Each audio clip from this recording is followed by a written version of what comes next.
Karena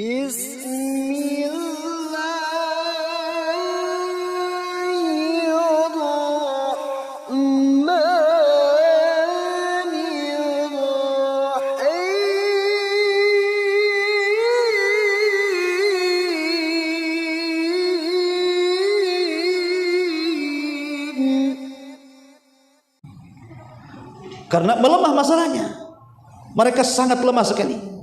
Ya, saya simpulkan nih, baru kita jelaskan. Ya. Jadi era penjajahan ini, pertama masuk orang-orang Asyuriyin. Asyuriyin ini orang-orang Babylon. Itulah yang pertama kali menjajah Bani Israel. Setelah Asyuriyin, kemudian datang orang-orang dari Mesir. Orang-orang dari Mesir menjajah lagi Bani Israel. Kemudian setelah hengkang orang-orang Mesir, datang lagi orang-orang Babylon Irak, juga menjajah Bani Israel. Kemudian setelah Babylon berakhir, datang lagi orang-orang Yunani, juga menjajah Bani Israel. Kemudian setelah Yunani, datang lagi dari Mesir lagi, menjajah Bani Israel. Kemudian berakhir dengan dijajah oleh orang-orang Romawi yang mengganti Haikal Sulaiman menjadi dewa-dewa yang ma'ruflah disembah oleh orang-orang Romawi. Bagaimana kisahnya dari penjajahan-penjajahan ini? Tapi masyarul muslimin yang dimuliakan Allah Subhanahu wa taala, era penjajahan ini kenapa? Karena ketika Bani Israel semakin jauh dari ajarannya, mereka makin kufur, murtad, syirik, sebagainya, membangkang perintah para nabi sebelumnya.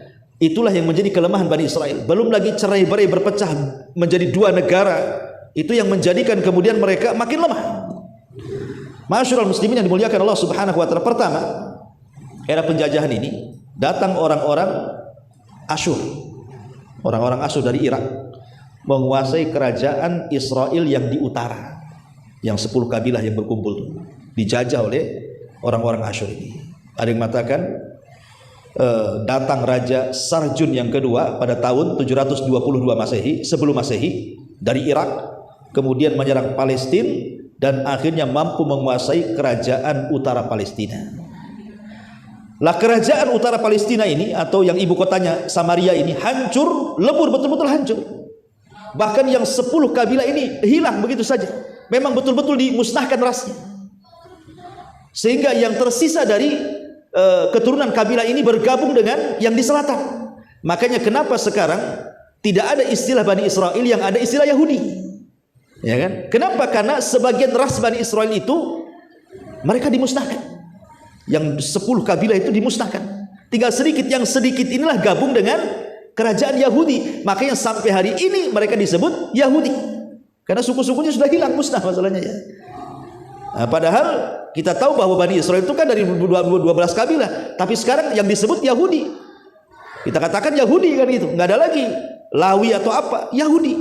Jadi seolah-olah karena itulah yang mayoritas, yang lain minoritas bergabung dengan Yahudi, sehingga yang minoritas itu tergabung kepada yang mayoritas. Senangnya ucapan Yahudi semuanya, dianggap Yahudi semuanya, walaupun ada yang bukan keturunan Yahuda kan itu. Masyarul muslimin yang dimuliakan Allah Azza wa Jalla. Sampai kemudian akhirnya datang era Bukhtun Nasr. Ini yang paling serem, karena Bukhtun Nasr ini satu di antara raja penguasa dunia. Kata Imam Qatadah, seorang ahli tafsir, mengatakan dunia ini pernah dikuasai oleh 4 raja. Yang maksudnya menguasai dunia ya, bukan menguasai Mesir. Kalau Mesir kan Fir'aun, itu Mesir aja. Tapi ini menguasai dunia, bukan hanya Mesir, tapi dunia dikuasai, dan itu hanya ada 4 raja. Pertama Nabi Sulaiman, yang kedua Dzulqarnain, dua-duanya muslim. Kemudian yang kedua Namrud, dan yang keduanya adalah Bukhtun Nasr. Inilah Bukhtun Nasr, inilah Raja Babil yang datang kedua kalinya menghabisi orang-orang Yahudi di Palestina, menghancurkan Palestina sehancur-hancurnya, dan memperbudak Bani Israel sampai dibawa ke mana-mana ya, sampai akhirnya mereka pun berpencar. Masyarul muslimin yang dimuliakan Allah Azza wa Jalla, ketika Babylon ini dikuasai oleh mereka, tapi Allah takdirkan kemudian orang-orang Bukhtun Nasr dikalahkan oleh Persia. Ya, jadi Persia nyerang Babylon, kalah Babylon. Kemudian dikuasai oleh orang-orang Persia. Lah orang-orang Persia ini, ikhwatu fillah muliakan Allah Azza wa Jalla, berbuat baik kepada Bani Israel. Jadi Bani Israel yang berada di Irak Babylon ini dipulangkan kembali ke Palestina sebanyak 50.000 kurang lebih. Sisanya masih tetap tinggal di Babylon. Tapi masalahnya, ma'asyiral muslimin, mereka ketika kemudian mereka kembali, kemudian Persia kalah dengan Romawi. Akhirnya gantian sekarang Romawi yang menjajah Palestina. Jadi hukum disitulah banyak yang kemudian pergeseran keagamaan, karena banyak situs-situs sejarah seperti Haikal Sulaiman yang dibangun oleh Nabi Daud kemudian diteruskan oleh Sulaiman. Haikal Sulaiman itu maksudnya pondasi Masjidil Aqsa yang sekarang menjadi dongeng orang-orang Yahudi Palestina. Mereka sengaja mengorek di bawah Masjidil Aqsa untuk mencari Haikal Sulaiman. Nanti kalau mau ketemu Haikal itu, maka masjid akan dirobohkan, kemudian mereka akan membangun Haikal itu, dan itulah puncak kejayaan Yahudi yang akan menguasai dunia. Ini dongeng mereka saja. Mereka hendak menguasai Aqsa sebenarnya, membuat cerita di situ ada Haikal Sulaiman, itu saja. Lah di zaman kerajaan Romawi, Haikal itu dihancurkan, kemudian diganti oleh patung Buddha, patung dewa-dewa orang-orang Romawi itu. Habis situs-situsnya tuh. Memang betul-betul Romawi merubah semua yang ada di situ. Tapi kemudian di zaman inilah lahir Isa bin Maryam. Ketika Romawi berkuasa kala itu, maka lahirlah Isa ibnu Maryam. Lah Isa ini tidak disukai oleh orang-orang Bani Israel. Kenapa? Karena mereka mengharap kalau bisa Isa itu sekuat Raja Tolut yang bisa mengalahkan Jalut kan itu. Kalau bisa sekuat Tolut yang bisa mengalahkan orang Romawi, Isa pula tidak punya kekuasaan, tidak punya power seperti Tolut. Karena memang Isa tidak ditugaskan itu hanya berdakwah saja. Makanya banyak kemudian orang-orang Bani Israel mereka tidak ikut Isa. Kebanyakan mereka cenderung membenci Isa, terutama orang-orang Yahudi. Sementara yang banyak masuk ke dalam agama Nasrani itu justru orang Romawi. Makanya lihat orang Nasrani berkembang di Eropa kan. Ya, justru orang-orang Eropa yang banyak ikut Nasrani, karena Bani Israel sendiri mereka benci kepada Isa. Sampai bekerja sama untuk membunuh dengan kerajaan Romawi. Kalau bukan karena Allah angkat ke langit, Isa sudah mati itu. Karena ini konspirasi orang-orang Yahudi dengan kerajaan Romawi supaya Isa itu dibunuh. Tapi Allah Subhanahu wa taala angkat ke langit. Ya. Lah saat peperangan antara Romawi dan Persia inilah, kemudian Bani Israel diperbudak lagi oleh Romawi. Sebagian mereka itu kan kemudian kemana-mana.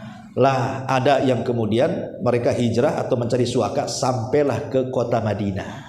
Di situ ada kabilah Bani Quraidah, ada kabilah Bani Nadir, ada kabilah Bani Qunaiqa kan itu, dan ada yang tinggal di Khaybar, macam-macam. Nah, itulah sejarahnya kenapa Yahudi bisa ada di Madinah di zaman Nabi. Karena ketika kalahnya Persia oleh Romawi, kemudian Romawi menguasai Bani Israel lagi, maka akhirnya mereka kemana-mana. Yahudi dipencar ke sana kemari, sampailah ke kota Madinah dan Khaybar. Singkat cerita, ma'asyiral muslimin yang dimuliakan Allah Subhanahu wa taala, ketika era Isa sudah nggak ada lagi, ya, maka di tahun 135 Masehi setelah lahirnya Isa bin Maryam, orang-orang Yahudi melakukan pergolakan lain di zaman pemerintah Romawi pada masa Raja Romawi kala itu.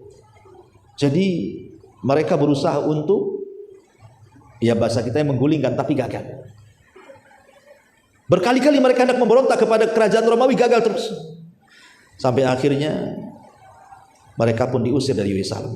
Sejak itulah akhirnya berakhirlah kerajaan Bani Israel. Setelah Isa diangkatnya, sudah tidak ada lagi kerajaan Bani Israel. Karena akhirnya di masa Nabi kan berpencar di mana-mana Yahudi, satu dunia. Ada yang di Madinah, ada yang di mana-mana kan, cuman kebanyakan lari ke kota Madinah. Kenapa? Karena ada kabar dari padri-padri pendeta mereka bahwa di situ akan lahir Nabi akhir zaman yang akan mengembalikan kejayaan mereka. Masalahnya ketika Nabi itu sudah muncul, nggak mau beriman. Kok nabinya orang Arab katanya? Yang kami inginkan itu Nabi turunan Bani Israel. Dari situlah mereka membenci kepada Rasul, memusuhi Rasul, sehingga tidak ada yang masuk Islam di zaman itu. Orang Yahudi kecuali bisa dihitung dengan jari. Beda dengan orang Nasrani, ribuan masuk Islam, tapi Yahudi tidak masuk Islam. Sampai akhirnya ma'asyiral muslimin yang dimuliakan Allah Azza wa Jalla, kehinaan demi kehinaan di zaman Nabi, sampai terusir mereka dari kota Madinah karena pengkhianatan orang-orang Yahudi kepada Nabi Shallallahu Alaihi Wasallam. Apakah kemudian kehinaan yang Allah timpakan kepada orang-orang Yahudi di masa sampai masa Nabi SAW diusir saja? Tidak. بسم